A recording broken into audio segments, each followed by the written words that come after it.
pression générée par les nouveaux médias, des cultures générationnelles, otaku, ça c'est bon, et geek. On est sur une page. Ouais. Je vous invite à lire quand ça sera terminé. Crème bleue.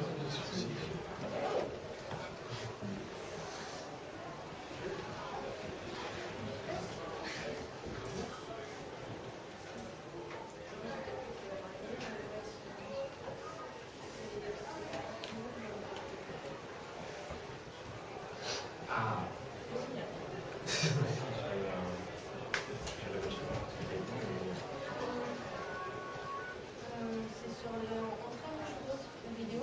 Sur la flèche.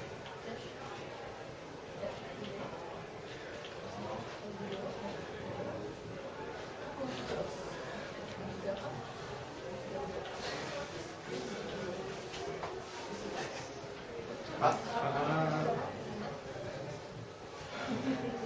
Oui.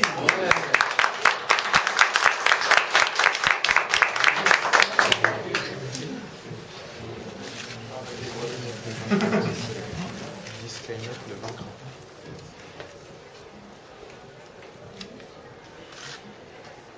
Ah, mais en écran en fait. Ouais. Sinon, je pouvais la faire. Non, c'est un PDF.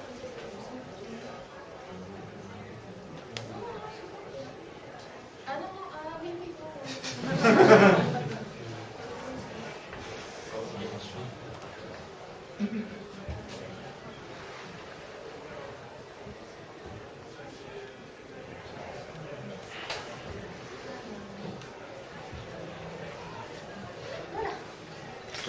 Bonjour à tous, merci d'être venus. Le phénomène actuel qui coule sur le téléphone. Donc en fait, on commence avec ce design dessiné en 2007 par Kei, qui illustre la pochette de Vocaloid numéro 2 de la société Yamaha. Alors Vocaloid, c'est un logiciel où il y a des voix en fait de synthèse et vous pouvez en faire à peu près selon votre talent des chansons, etc. C'est des possibilités. Alors avant, il y avait un Vocaloid, un qui était déjà sorti, mais ça marchait pas particulièrement bien. Mais avec en fait ce dessin-là, tout se déclenche. Parce que les personnes, en fait, ceux qui vont acheter le logiciel, vont s'approprier en fait cette image et le décliner. Donc sur cette image, il y a donc, cette jeune fille et avec ce nom Hatsune Miku. Donc Hatsune Miku, Hatsu, ça veut dire premier. Auto, en fait, le deuxième kanji, est utilisé d'ailleurs pour dire note de musique.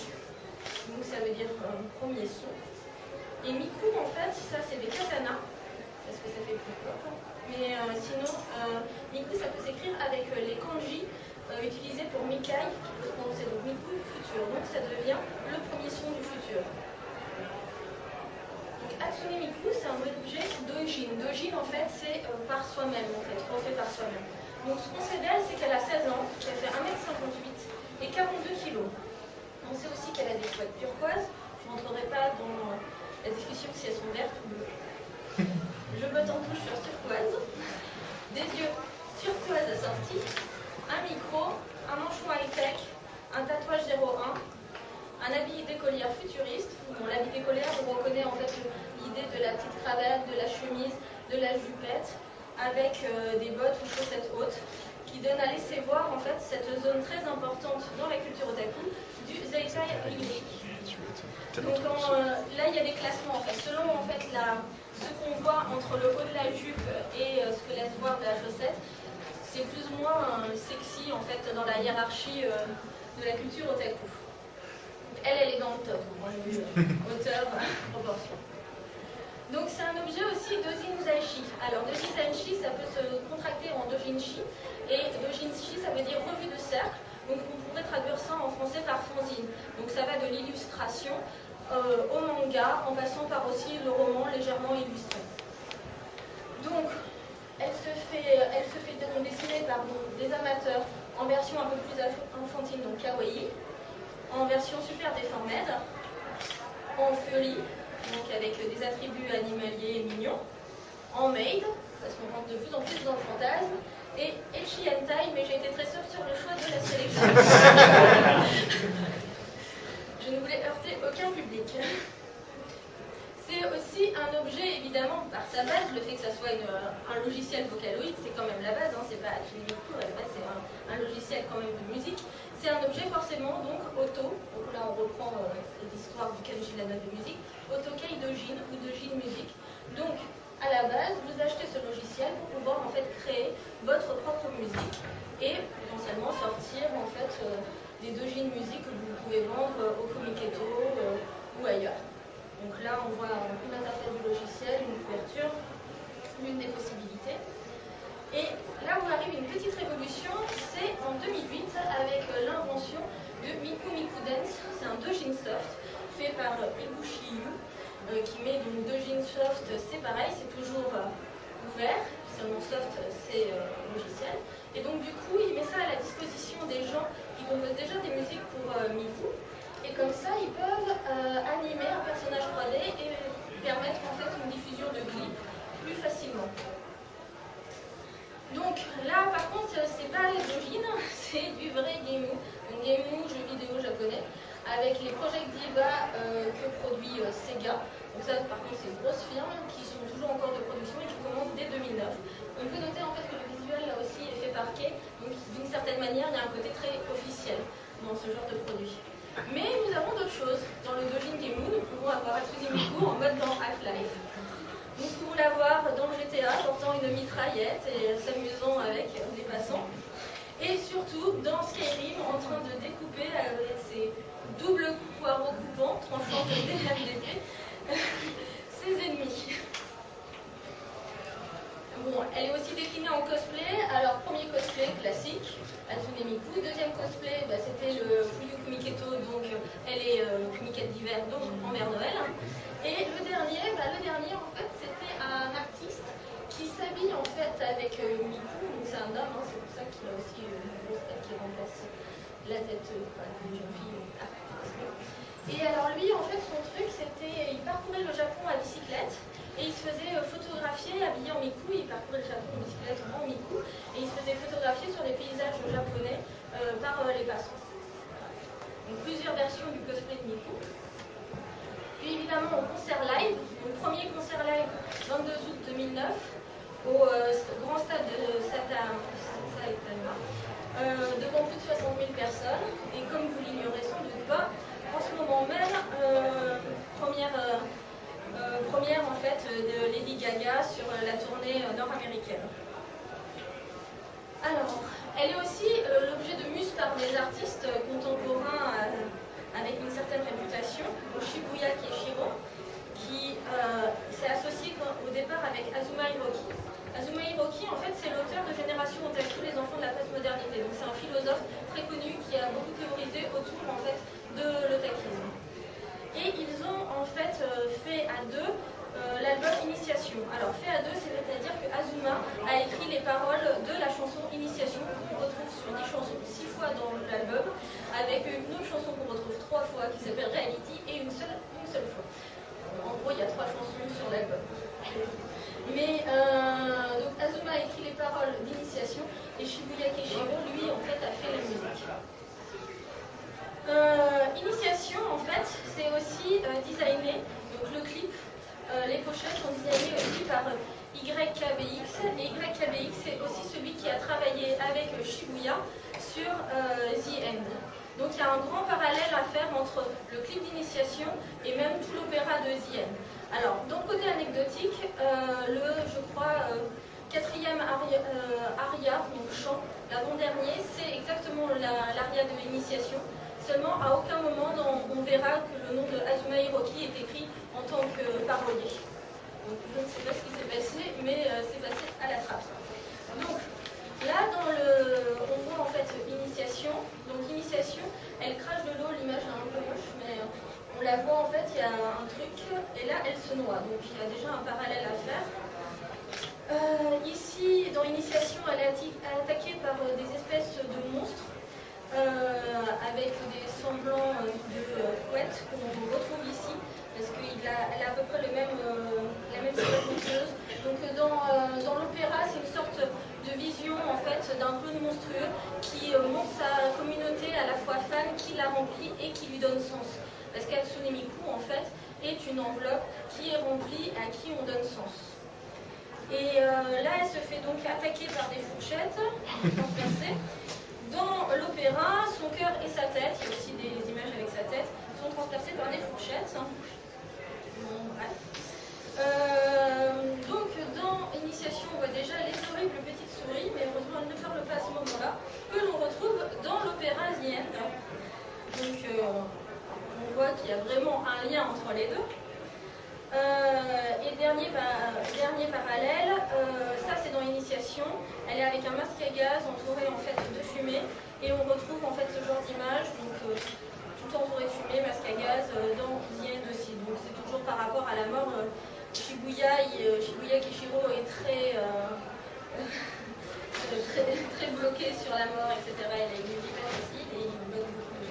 Donc du coup, l'opéra était assez particulier, mais plutôt intéressant. Alors, ils ont fait une collaboration plutôt très marketing avec Marc Jacobs, qui était à l'époque travaillé pour Louis Vuitton, pour les costumes.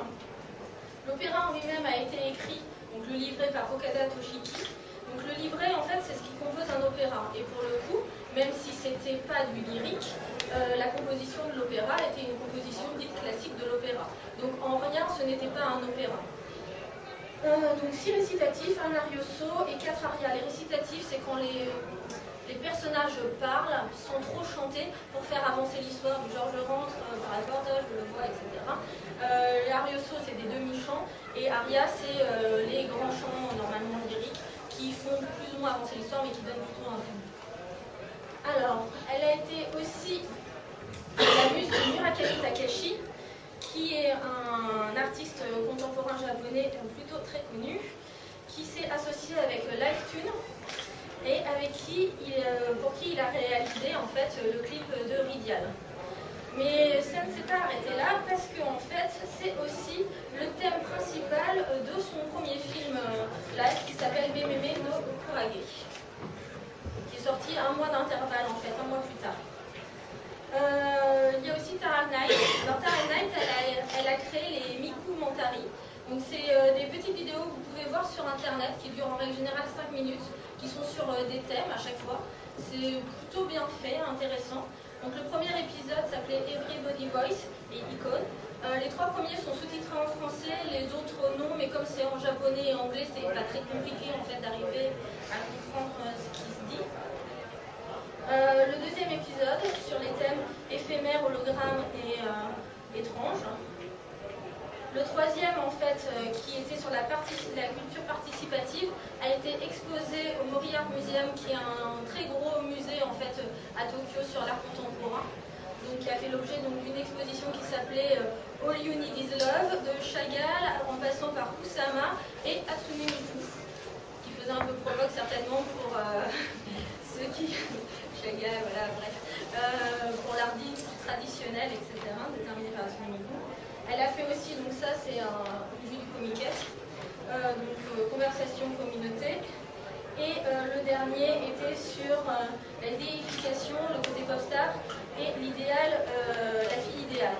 Alors j'ai fait exprès de vous garder cette vision-là parce qu'on repartait sur le détail Ryoki qui montrait cette zone en fait de cuisson dévoilée entre la chaussette et la jupe. Alors, on passe sur l'idéal cute girl. Parce qu'en fait, Hatsune Miku, c'est un être moe. Donc moe, qu'est-ce que c'est? Ça sert à désigner d'abord l'attachement éprouvé envers un personnage. Ça, c'est la définition. Ça veut dire, le kanji qui est pris, parce que l'autre après, c'est un kana qui veut dire et, donc il n'a pas de sens, veut dire bourgeonner. Donc du coup, on a cette image en fait mignonne, adorable, qui arrive, qui peut prendre des poses plus ou moins lascives et suggérées, mais qui a toujours cette innocence et cette pureté qui doit s'en dégager. Alors, les idolus, c'est idole, c'est une tentative d'incarnation du moe. Donc en vrai, si on prend le cas de Minegashi Minami des AKB 48, donc une jolie jeune fille toute mignonne, qui prend elle aussi des poses lascives, mais qui suggèrent une certaine innocence, avec le blanc, les nounours, etc. Mais le problème, en fait, c'est que cette jeune fille, elle a subi un scandale. C'est-à-dire qu'elle a été prise par des photographes en sortant de l'immeuble de son petit copain du moment. Or, les idolus ne doivent pas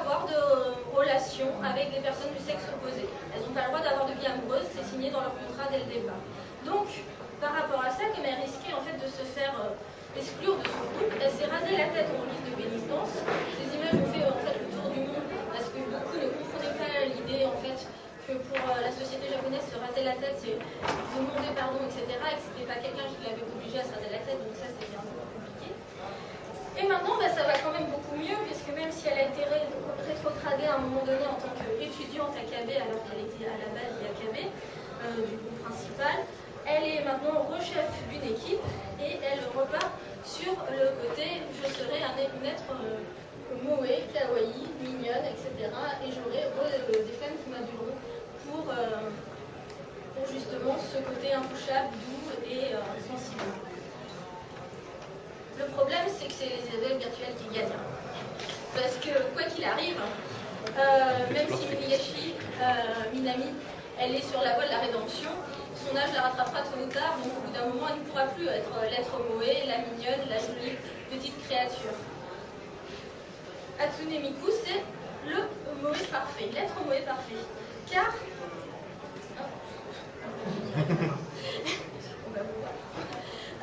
car en fait, elle appartient à celui qui veut la posséder. En aucun cas, en fait, on peut lui en vouloir de quoi que ce soit, puisque c'est l'artiste, celui qui la possède à un moment donné, qui lui impose le contenu. Donc si on tombe sur des images horribles, en taille, etc., on dit « Oh mon Dieu, qu'est-ce qu'il est arrivé à cette jolie petite créature qui est si pure ?» C'est pas elle qui a choisi, c'est pas elle qui est sortie de l'appartement de son copain. C'est pas elle qui allait dans la mauvaise voie, c'est les gens qui lui ont imposé ça. Si on a détesté l'opéra The End, parce que c'est assez tourmenté, très très particulier, ce n'est pas de la faute de Miku, c'est Shibuya Keishiro qui a imposé ça en fait à son actrice virtuelle, à sa cantatrice virtuelle. Donc du coup, le lien qui lie en fait l'otaku à Hatsune Miku ne peut être en rien entaché par qui que ce soit puisque c'est un lien qui leur appartient à tous deux. Donc en ça, ce lien d'attachement, donc Moe, ne peut être en fait réalisable qu'au travers en fait une icône virtuelle telle qu'Hatsune Miku. Après il peut y en avoir d'autres, comme les autres vocaloïdes. Donc voilà, on revient sur le côté vocaloïde. Il y a plusieurs vocaloïdes. Hatsune Miku, c'est celle qui est la plus médiatisée. Mais il y en a plein d'autres, comme on peut en voir deux derrière vous avec des petites étiquettes. Bonjour. Voilà. Que nous retrouvons sur ma petite image. Donc il y a plusieurs possibilités. D'ailleurs, dans les autres vocaloïdes, il y en a qui ont des capacités vocales qui sont beaucoup plus poussées en fait que celles d'Hatsune Miku et qui vont vraiment dans d'autres directions. Après, voilà, libre à vous d'explorer le reste. Merci.